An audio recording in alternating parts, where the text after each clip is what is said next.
Sweet like a potato, ika nga. Yan ang 4-valve debakong.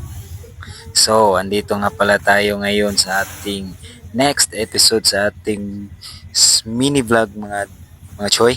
So, andito tayo sa bahay ng aking pinsan. So, ito nga yung unit niya na Wave 125 na naka 4-valve. So, tingnan natin yung engine niya guys, kung ano yung na-upgrade niya.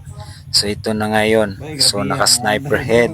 So, kita nyo yung spacer niyang block niya. Sobrang taas na spacer na guys.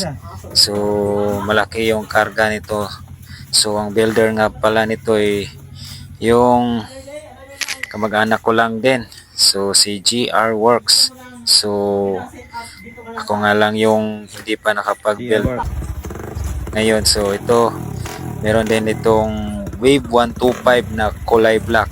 So, sa nagtatanong kung sinong nagre-repaint nito noon, so ako nga pala yung nagre-repaint nito. So, yung engine builder nga pala nito mga choice ay si GR Works. So, Motoaro head 4-valve lang pala yung karga nitong Wave 125 na kulay black.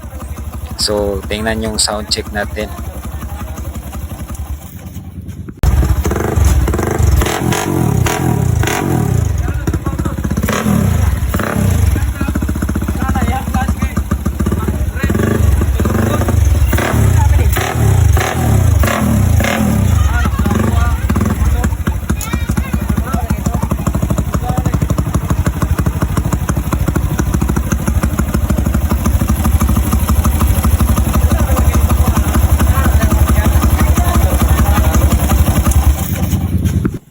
At hindi lang dyan, meron nga pala ditong Honda Wave Honda Wave 100 na kinonvert into 125cc.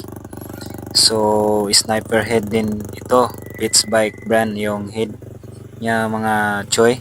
So, 4-valve sniper head, naka 57. So, yung stroke niya is secret na lang yung stroke niya. So, sa crankshaft, nakabalance na to mga choy. So, ito na yung sound check.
Ano yung tangke?